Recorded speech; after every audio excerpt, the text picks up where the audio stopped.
October 6th, 2023. I'm John Lee here with Laura Lee and then Jim Choik from St. Louis Real Estate Investors Association. And we're here to meet, share deals, look for solutions to some of our issues. So we got a lot of deliveries going on today. Excuse me. Okay, so anyway, so good to see you all. See a lot of smiling faces. Jim's on the phone right there. He'll be back with us in a minute.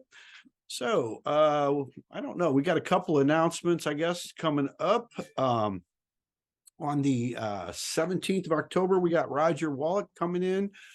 Our member attorney. He's going to be talking about entities, structuring your business, LLC, C corps, S corps, and that type of thing.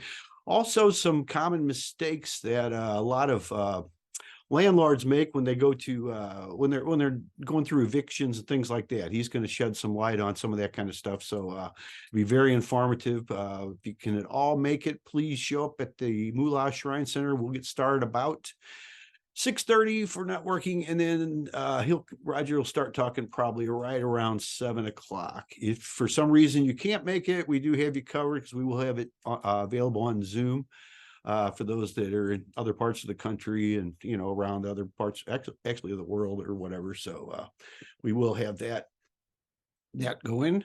Other than that, I think that's about all we have right now. Jim, do you have anything you want to say?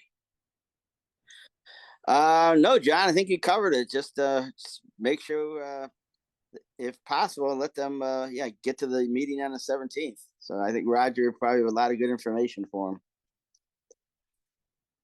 That's it. Okay. Thank you, Jim. All right. Does anybody have anything? I guess we'll start off with Laura. Excuse me here. Let her do her disclaimer here. So go ahead, Laura. Good morning and welcome, everyone. First, I'd like to do a bit of housekeeping. Feel free to unmute yourself when it's your turn to speak. Please be mindful of everyone else by muting yourself while others are speaking. You're welcome to put any contact information that you would like to share into the chat. We meet here to share deals, look for deals and solutions we have in need with our real estate.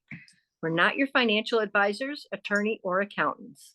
We do not endorse or recommend any specific solutions or contractors here. You're advised to do your own due diligence to your own satisfaction before you invest. We occasionally have Catherine Davis as Ask the Attorney. Our meetings are typically recorded, so only share what you want others to know.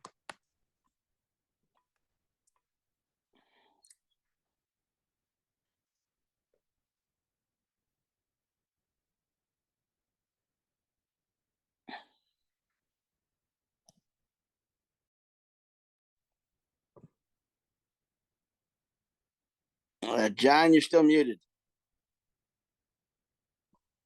Okay, how's that? That's better. Got too many controls going on here. Okay, thank you.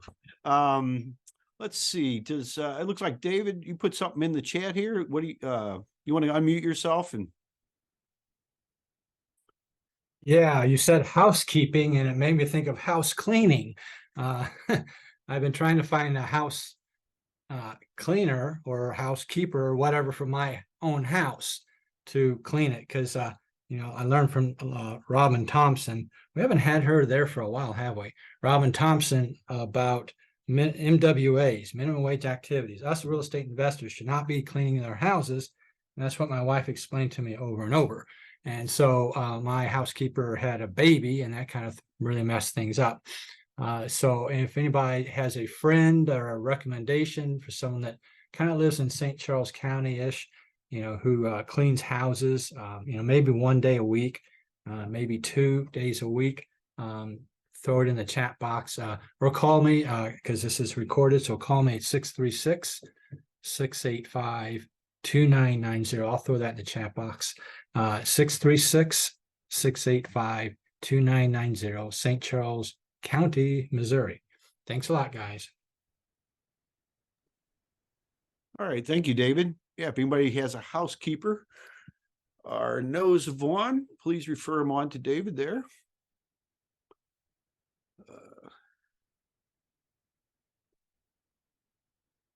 Okay, anybody have anything they're buying or selling right now? Like that they would like to share with us?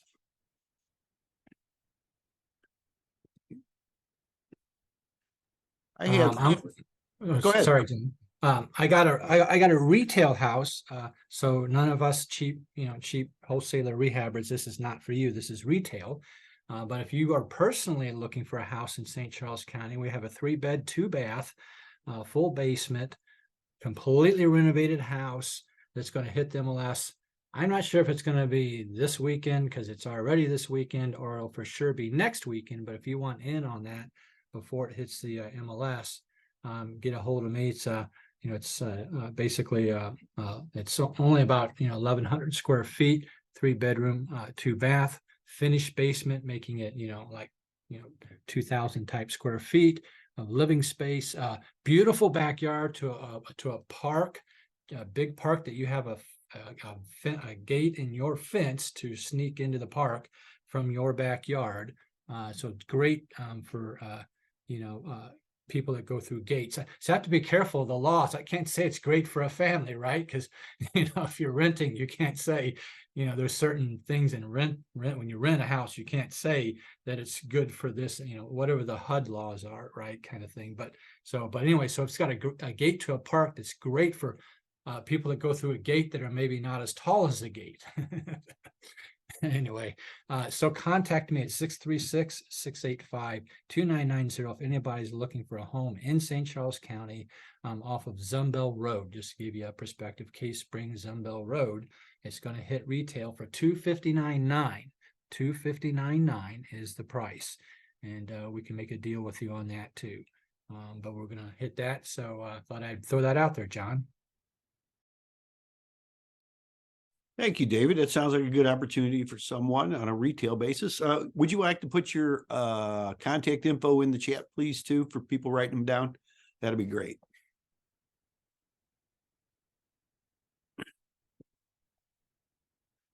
All right. Anybody else have anything they'd like to buy or sell here?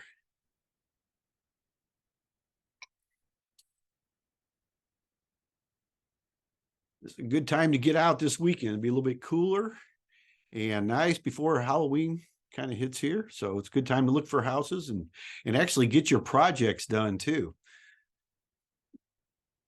If you got any outdoor activities, this is a good time to do it. We were talking the other day about some things. I know this has come up before, and there's some things that a lot of even seasoned investors miss. I know if you're a smart investor and you're using somebody like David Soto for your property management, you're probably not going to run into this as much. But some of the ththings that some of these, and I call them essential documents, is what we've kind of looked for, but some of the stuff that people's missing. And I've got a couple of, I got it on a couple of slides I put together here. If you'd like to take a look at it, we could go ahead and look at it. These are just some things, and they're probably reminders for the seasoned ones. But we can go ahead and I'll go ahead and share that with you real quick here. This is only take a couple minutes, but these are some things, just some good reminders that a lot of us miss, when we're investing here. All right, let's see. I think you should be able to see my screen here. Can you see it? Yes. Yes. Okay, good. All right. This is just what I call some essential documents that for investors and property owners, depending on what you're doing here. And the disclaimer, this is not giving you any financial advice. Lars already kind of talked about that with our housekeeping things. And but this is just for your own information here. The first thing is the lead-based paint poisoning notification. This is the disclosure. Okay. There's the next one would be the authorization to release information, which is very important if you need to find out anything about your tenants or buyers.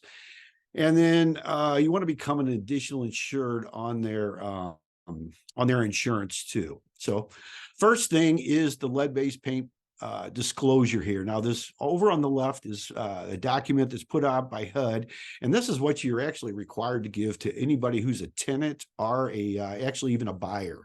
And I know we don't do as many rental situations anymore, but with buyers also have to have that. The thing they need to sign is on the right-hand side. It just basically says that you gave this to them. And federal law does require this because any property built prior to 1978, which covers a lot, especially in our area here, it could have some lead-based paint. Now, I personally have had people as much as 11 and 12 years later contact me. I had an attorney contact me saying that the child, who was, I think, about 7 or 8 years old at the time they were renting from me, they were there a few years, said they got some lead-based paint that they could bring back to that. Now, I had this disclosure signed at the time, and I did give this to him because when I was a mortgage broker, that was always very important stuff, because whatever HUD said is what they would hold against you if you didn't do it. And this is a very important disclosure right here. That just kept me from getting in any trouble. I don't know. It just kind of died right there because that's what I had done with it. I hadn't heard anything else about him. But this is something that you want to make sure you give them, that the pamphlet over here on the left, it's about, I don't know, probably 18 or 19 pages long, something like that, but that is required. And I know if you use a property manager, they should give that all out to them. The next thing is the authorization to release information. I like to use this one that's generic right here. I always have them sign this. And usually a copy is as good as the original. Now, there's other ones you can have to get it notarized. The problem with those is if you don't get it notarized, there's a place on there. And I don't know, I've never had anybody not give me the information I needed, but this right here will get you information on jobs, from previous landlords, actually any kind of loans they have. You just have them sign that, put their social security numbers on there, and print their name down there. And this form right here will get you just about any information that you need to have. Also, even after they leave, because I personally don't date this. You can you can do anything you want as far as that goes, but I like to have these a blank one in my file just so I can use this at any time I need to find out any information. Now, of course, we can always use CaseNet and some of those other sites like that do disclose a lot of information. But as Catherine Davis has been telling us, they may be stricken some of those records. So you may not be able to find that down the road. This will actually help you right here, though. Get the information you need. And then the other thing that's very important, a lot of people overlook this, is you do want to become an additional insured on your tenants or your buyer's insurance. First of all, you want to require they have insurance, and we don't always do that because it's easy to overlook it, but you don't want your house looking like that because of some little thing. And I personally have had a couple of instances where the insurance didn't cover. So this is something that, it's always easy to look back and find out what you should have done. But if you do this up front, this could save you a lot of heartache. And it's really simple too. First of all, require them to have it, find out who their agent or broker is, and just ask them to get a copy of their declaration page of the insurance policy. That's usually on the first 1 or 2 pages. That tells you who's insured, who the insurer is, what company they were. It usually has the agent's name and phone number on there, or broker's name and phone number, depending on who you get your insurance through.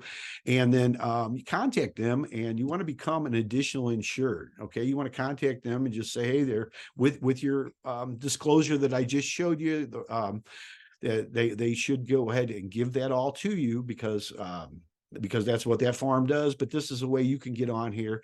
And then you can monitor this. The nice thing about this is I had one of our buyers that we had before, when they switched insurance, we got a notification that the old one was canceled. I contacted them, found out the new agent and broker. So that's something that you want to make sure you do, because that way you can kind of control this. You'll be a part of, an additional insured. If they do have a claim, you will actually be on the check that comes there, and you both have to authorize it. So that's just something that's very important. That could save you a lot of heartache down the road.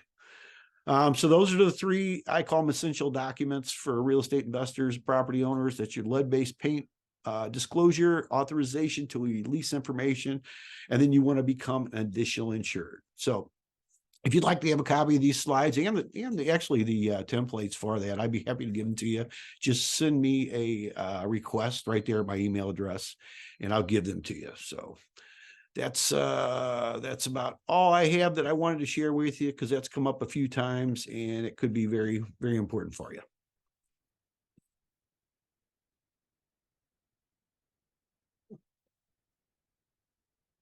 So I'm back to all the smiling faces. Anybody have anything else they'd like to share with us today?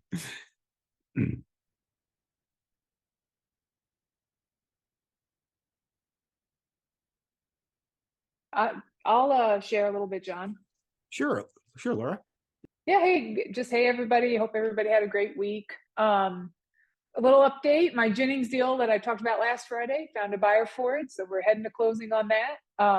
I think today is the closing day for Lloyd's lifelong friend and their family. So, you know, I'm doing deals, I'm helping people out and making connections. And I say all that to say, obviously not to brag, right? We're all doing great things, but I get deals done. So if anybody knows of any deals or has any property, doesn't really even matter what your preferred exit is. I just may know somebody that could like just connect that dot for you, or maybe I'm the person. But I just love to, you know, the places I help the least are North City. I have the least amount of connections there, but honestly, even that or anywhere else, I'd be happy to help or let you guys know what my ideas are. If you've got a property that you know about or something that you're kind of stuck on, feel free to reach out to me. So I'll put this in the chat, but my phone number is 636-587-0363. You can call or text that number anytime. I'll also put my email address in the chat. Feel free to email me. Multifamily, single family, Missouri, Illinois. I'm interested in anything. Would love to be a resource and create win-win situations for anybody who's looking for one. So that's my thing.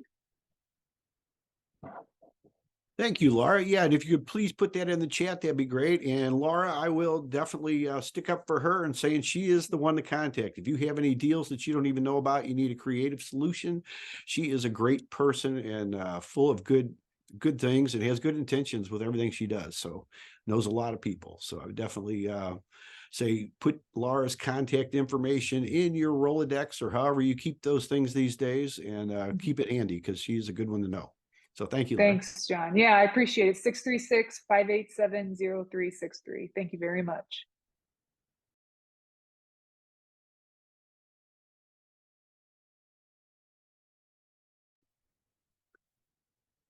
All right, I see Amber came in. I know Jim was talking about her before we got here about they're making some changes. What'd you say, Jim, in the short-term rental business, I believe? Yeah, the city of St. Louis, it's been in the news a lot lately that they're want to have more rules and regulations and restricts a lot of the short-term rentals in the city of St. Louis. And I mentioned to you, John, that I know Amber has some short-term rentals. So what her thoughts are about what the city of St. Louis is doing. So let's see. You are the second person to mention that to me. I haven't seen the article to know exactly what the changes are. So there's that. But from just my feel and general understanding of the rules that they're trying to put out, it's more so that the city can get a piece of the pie. It is nothing necessarily to do with regulating and making sure that that things are not destroyed when it comes to short-term rentals. It's just so that they can have money. It is some sort of waiver we need to sign. It's some sort of certification as homeowners we need to do, but it is not necessarily a some sort of rules that they're going to put in place to make sure that homeowners are making sure that whoever they are putting in there is truly following the law and not destroying their neighbor's property. That's just my 2 cents. But again, I haven't read the information that has come out. So if somebody has it, feel free to send it to me. But I don't have it just yet. But on a lighter note, I became a super host yesterday. So that was exciting.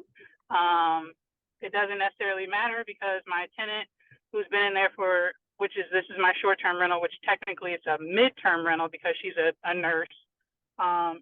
She is extending her contract with Barnes, and she asked to stay for another 6 months. So I'm a super host, but no one will be in my place.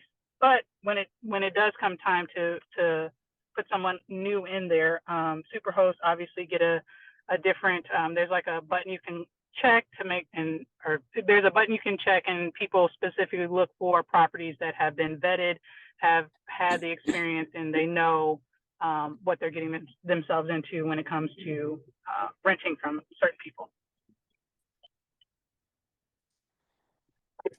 Okay, sounds good. Congratulations. Okay, so yeah, so just a heads up then, you probably should look and see what the city of St. Louis is trying to do to you before they catch you off guard for next time. Yeah, I definitely will look into it and pull out my checkbook. That's all I have. Okay, back to you, John. Congratulations, Amber. That's very, very nice. I just had a quick question. Now, I've been hearing a lot of things lately about people turning their short-term rentals into medium-term rentals. Yep. Do you know anything? Would that classify that property that you have there like that, or would you like to say anything about that? Yeah. So I am trying to be flexible with my property. So I started out as a midterm rental agent just because I didn't want the consistent turnover of short-term rentals. There is a lot of cleaning it up and getting it ready for the next tenant. So I always wanted to put in midterm tenants in there, which are, you know, people who have a job. They may be relocating to a new city and they need somewhere to stay for 3 to 6 months. Or like I mentioned before, a nurse, they need somewhere to stay for their assignment 3 to 6 months, whatever that is. So that's usually under a 6-month term timeline. That's a midterm rental. Short-term rental is, hey, I need somewhere to stay for the weekend.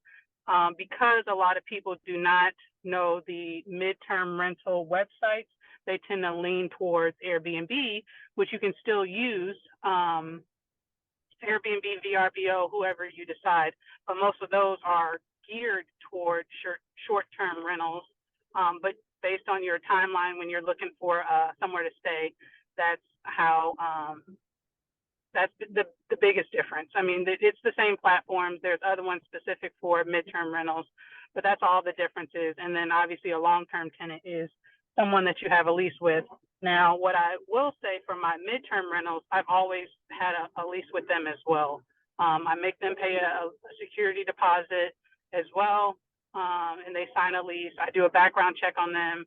But when it comes to short-term rentals, you usually don't do things like that.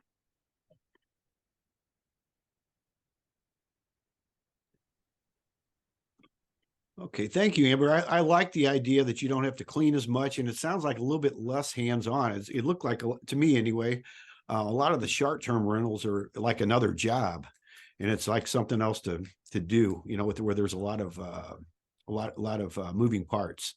So I kind of like the midterm rentals.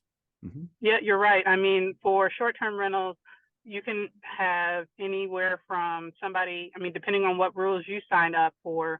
Somebody can stay there for 2 days or a week or the weekend or whatever you decide. And you're consistently having to pay somebody to go over there, or you can clean it yourself to make sure it's ready for the next tenant. It is a lot of turnover, a lot of wear and tear on your furniture, a lot of wear and tear. So I have a tenant upstairs. My Airbnb is downstairs. And so I didn't necessarily I'm very selective on who I put in my Airbnb or my short-term to midterm rental, whoever is looking to stay there.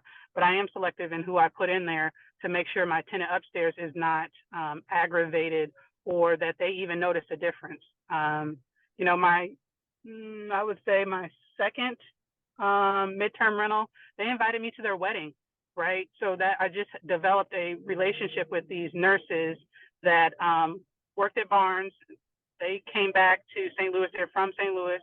And they needed somewhere to stay as they were looking for a house. They wanted, I think it was 3 months, and they ended up staying. I let them out of their lease, but they were looking for 6 months, and they only stayed for 5. But again, we developed a relationship, and it's all, there's so much versatility in the furnished market. I'll say it that way.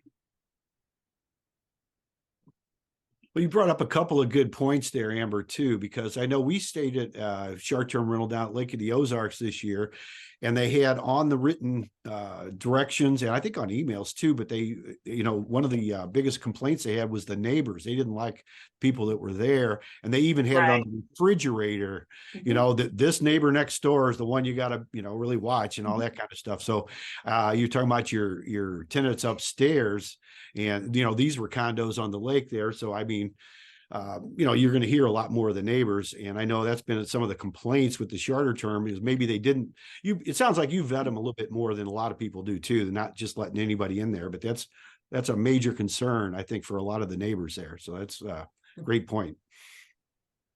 I have a quick question. I'm actually looking into this for myself. I it's kind of did reverse order. The seller sent me a contract. So we talked out an offer. So I basically can sign this contract for a Clayton condo that I like to use as a medium-term rental.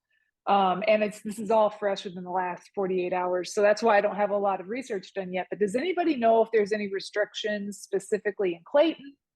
Or like, here's a better question maybe. Does anybody know where I should start with doing research about potential restrictions?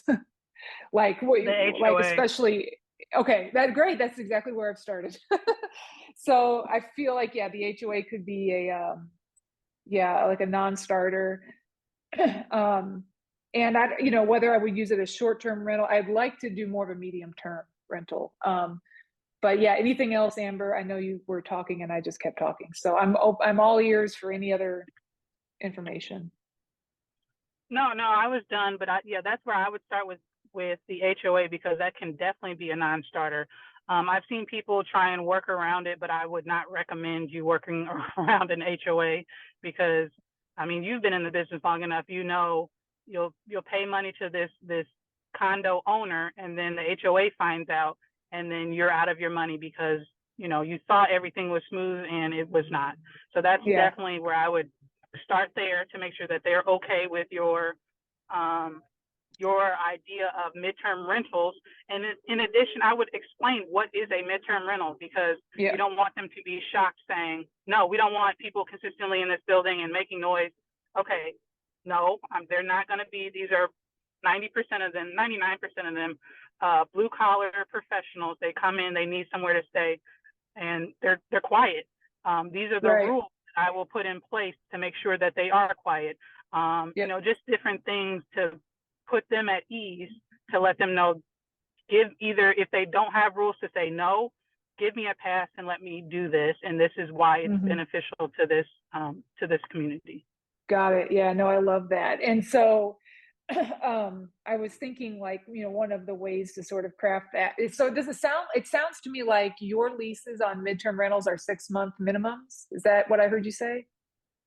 It doesn't have to be, but anytime, if they're saying between 3 months to 6 months, I make them sign a lease. Got it. Okay. Because the whole thing is I might not have to call it any type of term. If they accept, because they have to approve the lease. I do know that much. The association has to approve the lease. So as long as I don't have a minimum time requirement, which I haven't read that yet in the bylaws. Also, like, what if I just am playing around with the idea of just calling it corporate housing, as opposed to, okay. Thinking that might have like that might land a little bit better. And this is just a really beautiful spot with a lot of, there's a lot of corporate around there. So okay. Thank you so much. I appreciate it. I might call you if anything trips me up along the way, Amber. I might give you a shout, but thank you. Sure.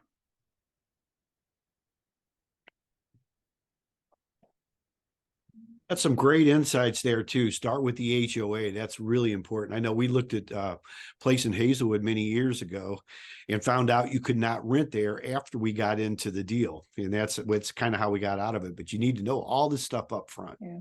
That's why I haven't signed the contract yet. Everything else is great. I just want to talk to the president of the board.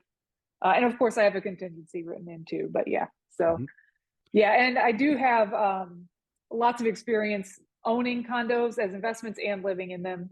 So yeah, by the way, this just goes to say all that list I made, single family homes, multifamily, Illinois, Missouri, condos, condo associations, condos, rental restrictions, no rental restrictions. I'm an open-minded person with all of that stuff. If anybody has any property they know about. So yep, cool. Thanks. Yep. HOAs are important. I know we've gone to several meetings, in fact, before, and that's caused me to buy places and not buy places also by just going to the meetings and showing up. And now one time, this is back on the other side of the state, I actually went on a December, it was like December, I don't know, the first Saturday there. And that's when they all met to send out their Christmas card greetings and their newsletters.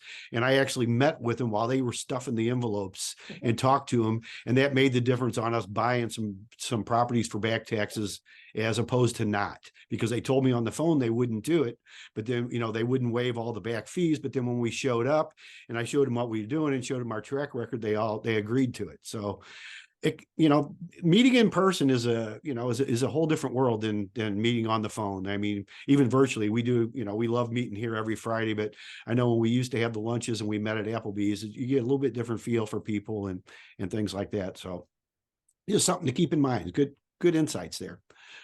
Let's see. Hey, Laura, can I ask a quick question? Sorry, Yeah. before we move on. That was to Laura, I should say. When you do your pricing, just curious of what number you will land on. So I may just ask you just so I can understand. But when it comes to short-term and mid-term rentals, of course, utilities have to be in someone other than the tenant's name. So would you put the utilities in your name, or would it be in the home or the condo owner's name? What are you thinking? Yeah. Well, besides I guess electricity would be, so are you talking about an arbitrage situation? Yes. Where I wouldn't be the owner? Cause I would own this. Oh, okay. I missed that part. Okay. Yeah. I wouldn't be arbitraging on this one. I'd be getting the deal seller finance, but I would take title. So yeah, I'd be the owner, me and a partner. So yeah, so we put it in our name, and then of course, whatever the condo association keeps in their name, water, sewer, trash, they would, you know, keep in their name. So, and yeah, but that's good. What you're saying makes total sense. Utilities, yeah, staying in my name and not going in theirs. So good to have on the radar.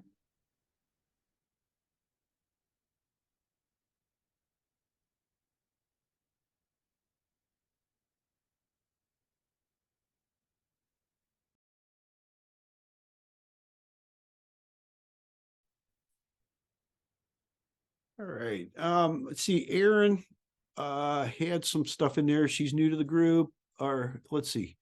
Unable to speak openly. It's multitasking. Yeah, and located in Illinois. Okay, I see Laura already said to save the info there. Perfect. Yeah. Okay, yeah, you can always, anytime you get a deal, Erin, feel free to bring it here on Fridays. This is a good place to meet for off-market deals, even on-market deals. You can see David had one before, he puts it on the market here. So this is always a good place to network and find out and just get, ask questions like we're doing. So welcome, Erin, feel free to come back. And yeah, there's your information. If you can unmute, feel free to do so anytime. And then David's got some money here to buy the house. So yeah, David, if you'd like to unmute, you could just mention that if you'd like to. Yeah, Aaron. So, Laura likes me because Laura sells you houses, but she wants you to have money to buy them. And so I'm a hard money lender here in St. Louis for 13 years. And so I can lend you that money. But my heart is special to help kind of new rehabbers. So I give you all the money to buy it, all the money to fix it, all the money for the points, and all the money for the monthly interest payments. So you need $0 financially. And that's very unusual. I don't compete with other hard money lenders because no one does what I do with it. I give you my contractors, my material suppliers, and my product SKU numbers. And then it goes on through another 2 pages of stuff. So I really like that, Aaron, because you're the kind of person I want to help to get started in this industry so that you can be successful like I am, like Laura is, and like a lot of others on here are, like Amber and many others. So you're at the right place, exactly at the right place. You need to be here every Friday because we have different people on here and different things that we do, different topics we talk about, and all kinds of good stuff. So welcome. And I guess for the recording, John, I'll say text Lind to my phone number at 636-685-2990 if she can't get the chat. So Aaron, text text to 636-685-2990, or just give me a call. Thank you, David. And Aaron says thank you too. So that's great. Yeah. All right. Anybody have anything else they'd like to share today? I know we covered a lot of different stuff in a short period of time, but there's always good stuff here, and it's always worth watching the recordings too. I know we put them in the member section on STLREIA.com in the member section. I also have them on the YouTube channel. I always try to get these up. My rule is to get the rendition on YouTube by midnight, the same night. That way I get it done the same day. And I say midnight because I do it before I go to bed. And sometimes it is a little after midnight, but not always. But Patrick, our webmaster, does not always get it on there until sometimes after the weekend. So if you ever have in the chat, we pretty much don't share that. It's like giving your business card out. I'm not going to give your business card out, but you're welcome to share anything you want. So, but you can always go back and listen to the recordings to get anybody's contact information if you happen to miss it. So, okay. So anybody else have anything they'd like to share today? I see Eric up there smiling. Look like you're deep in thought there, Eric. Do you have anything as far as today?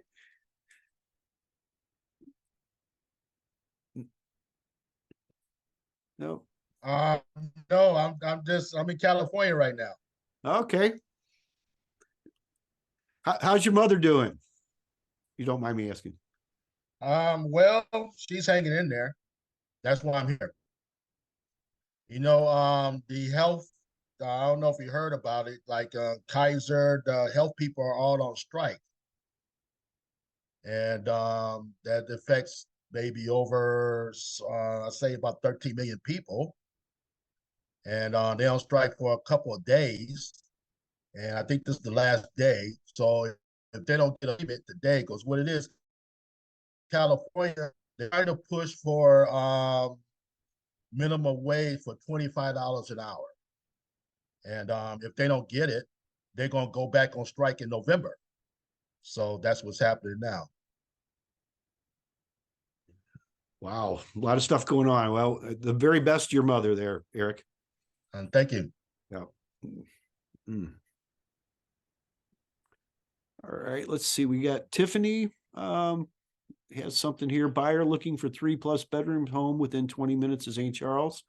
Well, I think David just mentioned one there on a retail basis. I don't know. Tiffany, would you like to unmute yourself if you're able to? Yes, sir.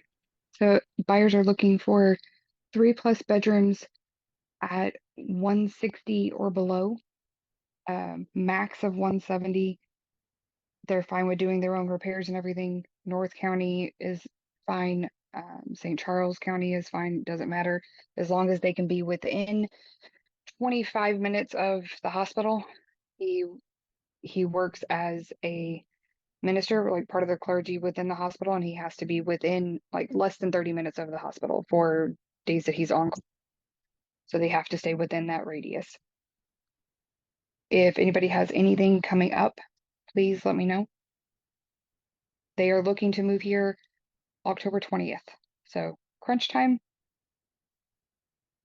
They're looking to close soon. Okay. Would you My like cell to move phone? Yeah, contact, please. Yes, sir. My cell phone is 636-299-0085. And you can email me at T for Tiffany Barnhart, BARNHART, homes@gmail.com.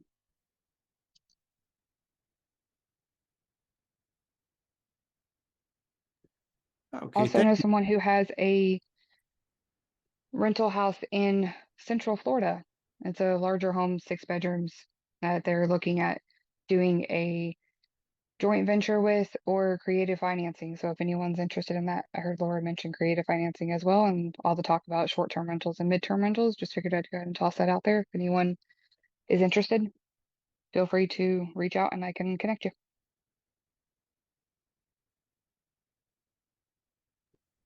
Okay, that's Central Florida, you said, Tiffany? Yes, sir. Okay. And would you like to type your information in there, also your contact information in our chat, please? Yes, sir. Thank All you. right. Thank you.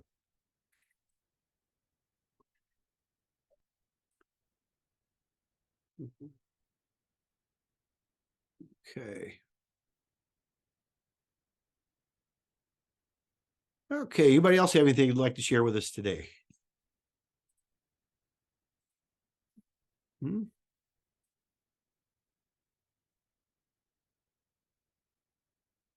Couple of opportunities, one in St. Charles, one in mid Florida. Interesting there. Florida's a good place. A lot of stuff still going on down there. And then what else we got here? Creative deals. Laura's got her information in there. So Tiffany, I would recommend reaching out to Laura, because even though she's in Illinois/Missouri, she's the one to talk to about a lot of creative things and getting them happening. I'm sure she's got some connections down there also. So thank you, Tiffany. There's your Sounds information. great. Thank you very much. Laura, I'll reach out to you today.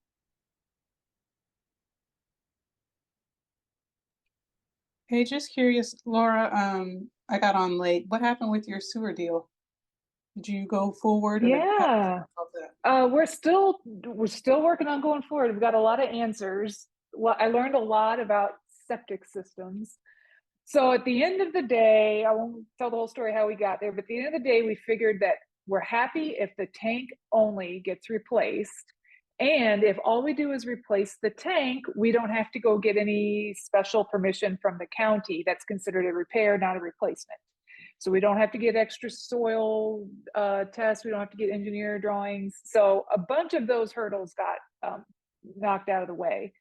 Now we're just trying to find someone who will do the work. And I think Mike Petzold is going to be the one that ends up helping us. But we're negotiating this repair for the seller to do it on their side. And we're working with her and him and trying to get them connected. So it's not a done deal yet, but I'm still very hopeful. It's been a long road. But I mean, not just me, but me and the couple people that I'm working with on this, we've learned a lot about septic fields and aerators and connecting, when to connect to main lines and when not to, and all kinds of things. And also learned about who wants to do work in Jefferson County, which is a small fraction of people. And for those who do, they have plenty of work apparently. So there's still some hurdles to get over, but that's where we're at right now. And that's my next follow-up, is to ask that seller how she's doing. Something David just put in the chat. He's used Mike Petzold before. Yeah, I never have, but he has a stellar reputation. One of the people I'm doing this deal with is Jeff Kaufman. We're going to co-own it with a couple of other people, his partner and my partner. And anyway, but yeah, Jeff brought that relationship with Mike to the table. And so I'm very hopeful, because every time I hear his name, people are speaking highly of him and whatnot. So that's where it's at, Amber. So yeah, it went from like a $25,000 minimum cost on what we thought the fix was, to now, which we weren't willing to pay and the seller didn't want to pay, because she was saying like, hey, this isn't failing. It's just like old and the tank is starting to crumble, but it's not officially failing. So inside of that conversation, we started asking new questions. This is kind of where I stepped up. I started asking new questions and calling new numbers and kind of asking questions in different ways, the same question a new way. And that's when I figured out that we don't have to do any of this stuff that we thought we had to do. So yeah, it's actually been, just another day in real estate, I guess, except it's been like 3 weeks. So Yeah. so yeah, we went, sorry, to finish my original statement, we're going from like 25K minimum fix and nobody was willing to pay for it. Now it's down to between 6 and 10K. And the seller is willing to work with us on that. So I think we've found a good middle of the road. Go ahead, John. I was just going to say, how did you determine it might be the tank and not necessarily like the field and everything else you have to mess with? Or can they find that beforehand, like you're saying here? Or is that something determined after they dig the tank out? Actually, well, so we had an inspection of the whole septic system. Okay. And in that I wasn't there for it, and I've looked at the report, but basically I'll just like use my own words to describe that the septic field was not failing. It took whatever pressure it needed to take, whatever all those words are, it was fine. But when they physically looked at the tank, it's an old concrete tank, and the parts of the concrete they could see were crumbling. So really, I don't even know if the tank is truly failing, but the evidence that was seen by people that are involved on my buyer side of the deal, my partners, they're like, we don't want to own this tank at all. We also learned that the tank is probably too small for the property and the usage that it's taking on. So it's going to be smart to put a bigger one in there anyway. And we learned that the new standards would be to have an aerator on the tank. And what we learned was that if you put an aerator on the tank, that actually gives like way more efficiency / life / whatever to the septic field. So our field isn't failing. When we replace the tank and put on an aerator, it's supposed to help that perform better anyway.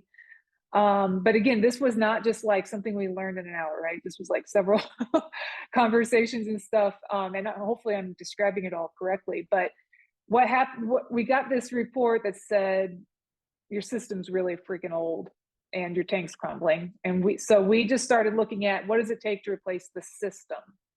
Well, that was what was cost prohibitive was replacing this whole system. That just was killing the deal. So inside of that, I started looking at, do we really need the whole system replaced? If we don't replace the system and we meet in the middle with the tank, what does the county require? And there were all these new answers that started coming up, which led us down this new resolution. So will our field eventually fail? It will eventually. We're kind of betting on it will be later rather than sooner. And then we'll just deal with there is to deal with at that point.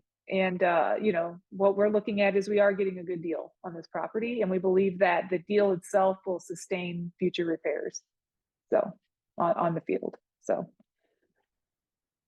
Do you know approximately how old the system is in its current condition?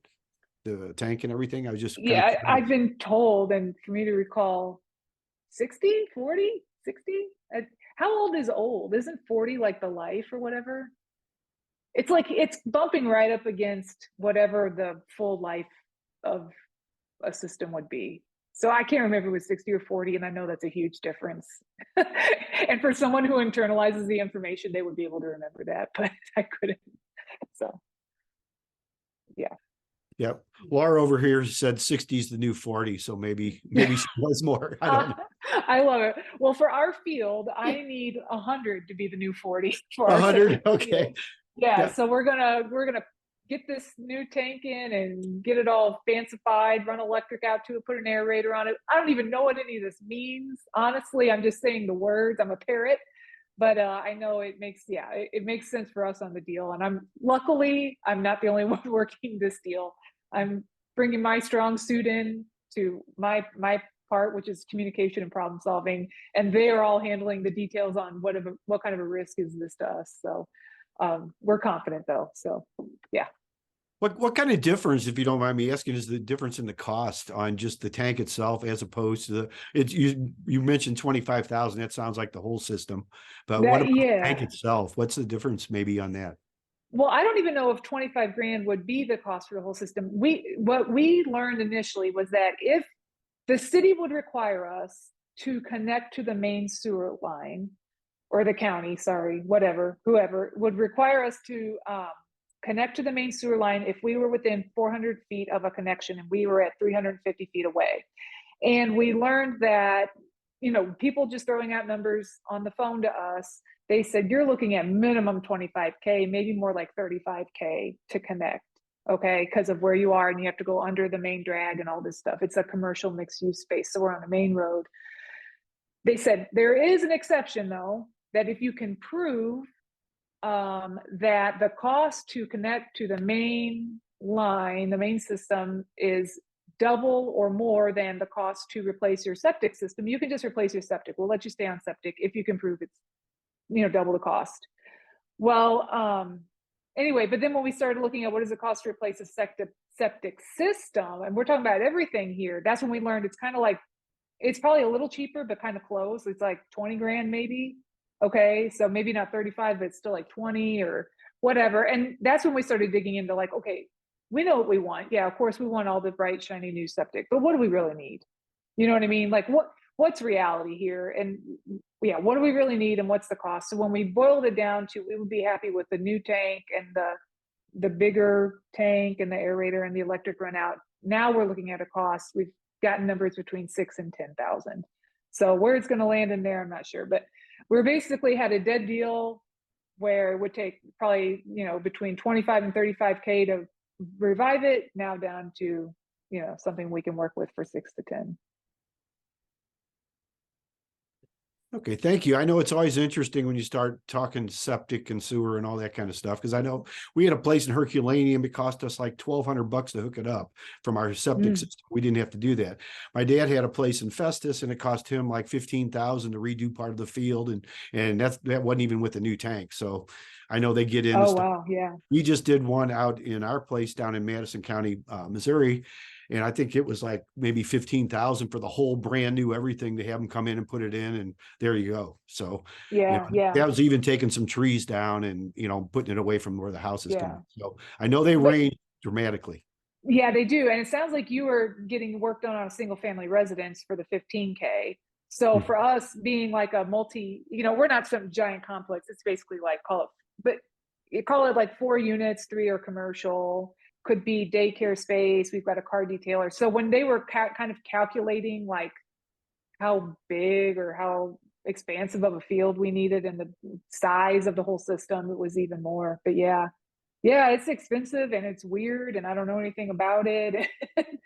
And a lot of people, you know, and it's just like these guys that do this work, you know, it's kind of like plasterers. I don't know, maybe plasterers are more obscure, but you're like, who knows a good plasterer, you know, that's like available. Like sometimes just like it takes you longer to find someone to do the work, you know, who's like got the time. And one guy, he'll do it like, yeah, next spring, you know. I was like, oh gosh. So yeah, very cool. But I appreciate everybody's help, for everybody who sent me recommendations. I did follow up on everything, and it all led me to where I'm at today with some sort of a resolution on the horizon. So thanks. Well, that's great. Thanks for sharing that, Laura. I know that whole subject in itself. And you just made a good point too, because the people that can get out there like tomorrow are usually not your best people to work on stuff anyway. If they've got a workload behind them, that's usually who you might want to take a closer look at, because next spring, that's a long time off, but that means they're good usually. Yeah, really good point. Yeah, and especially like with this being in Jefferson County, it's just all about, you know, these are like, I say this truly like positively with love, like these are like good old boys, like, you know, you like build a relationship with these people on the phone and they will bend over backwards for you. You know, it may not be right away, but like when you really like get into their world with them, that's what I think that's how we got this whole thing figured out, is we quit just like calling and asking a question like this. What, you know, I actually told the story. Here's the whole thing of the deal, man, you know, blah, blah, blah, blah. And then you know, picked up his call when he called me back, even though it was 9 p.m. on a Friday. I'm like, whatever, I don't care. And just really just thanked everybody. And hopefully we'll get this done at the end of the day. But we were getting nowhere. We were getting absolutely nowhere for a long time. And I think we just kind of expected it to be like McDonald's. You go through your drive-through and you kind of get your order and you pay your money, and people are, you know, required to give you help. Not out there, man. Yeah, so. Yeah, you brought up another good point there, Laura, too, because I know a lot of the stuff we're doing down there, it's a little bit away from the city, but it's more like not really contracts, but it's a good old boy handshake, you know, and people know each other. It's good to get referrals from the people they know, because you'll ask 2 or 3 people and they usually say like, oh, he's the one I would use. Or and it's really funny, like on our electrician, what a lot of people said over and over, it's like, well, he's not the cheapest, but he's the best, you know, and that's the kind of, we got the same story from everybody. And then on some of the other stuff, we got, well, you know, they're probably not the one I would use. That wouldn't be my first choice. And then you say, well, who is your first choice? And then you talk to them, and then that's when you find out they have a workload. Well, I can't even get out there to look at the place for 6 weeks, you know, and then I'll give you, I know we're doing that with our inside right now, and the guy couldn't get out there for a while. And then the projection was like mid November. And I think he started like in May. or something like that to get Wow. the inside done. And they're still not done. I mean, they're out there every day, you know, or not every day, but every week, I should say. But that's a big deal, is just getting the right people, you know, people you can trust and getting the job done right. Because I know on some of the stuff, like the one guy who put in some of the stuff, they didn't put in the the dormers or whatever for the windows and the doors and all that kind of stuff, didn't do it right. And this guy that looked at it said, we're going to have to redo that stuff. He said it would probably work for a couple of years, and then you wouldn't be able to open your windows, your doors wouldn't be right. So we had to go back and redo some of this stuff, but that's because we didn't know who to talk to and the right questions to ask to begin with. So Yeah. relationships is what I guess it boils down to, you know, knowing your people. Yeah. Yeah. And they, you know, they don't owe you anything, even though you're a customer. Like, nobody owes you anything, you know, like, really make them feel, let them understand how valuable they are to you and how much gratitude you have for the information they give you, for the work they do, I have gratitude that you called me on Friday night and Sunday night. Cause yeah, it's my Friday and Sunday, but it's that guy's too. You know what I mean? It was that guy's too. And he was thinking about me and getting back to me with the question I had for him. So yeah, that's where we really started to get momentum, though, was asking those questions to, oh, you don't do it. Well, who does? Who do you recommend? You know, who can I call? Well, if you don't know the answer to this, I appreciate that. No problem. But who would you call if you had that question? You know, those questions are awesome. Yep. Great points. Great. Yep.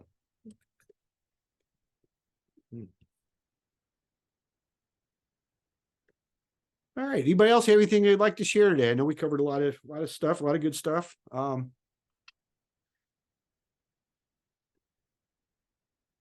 Okay. Hey, John. Yes.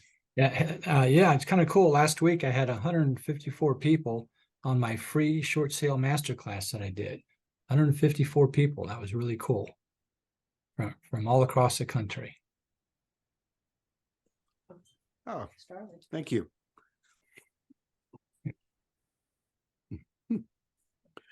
I think our Starlink just showed up. So next week when we're in the woods, you should get a better reception than the last couple of weeks. So we're slowly making our transition there. So, okay. Anybody else have anything you'd like to share today? Okay. If not, I thank everybody for showing up, and you have a good weekend. We'll look forward to seeing you soon on the 17th. Make sure you mark your schedule and your calendars for the Moolah Shrine Center with Roger Wallach, attorney. He's going to talk about structured entities for your real estate investing business and things that a lot of investors do wrong when they have to evict somebody. So that's going to be a couple of really good topics. Of course, we will have it available on Zoom if you're not able to make it live, but it's always better if you can make it live, because you can ask questions and it's really good to network. I mean, we get a lot of networking done. Doors will open at 6:30 for our networking, and Roger will start sometime around 7. So if you need anything in the meantime, feel free to reach out. Otherwise, I guess we'll see you next week. So thanks, everybody.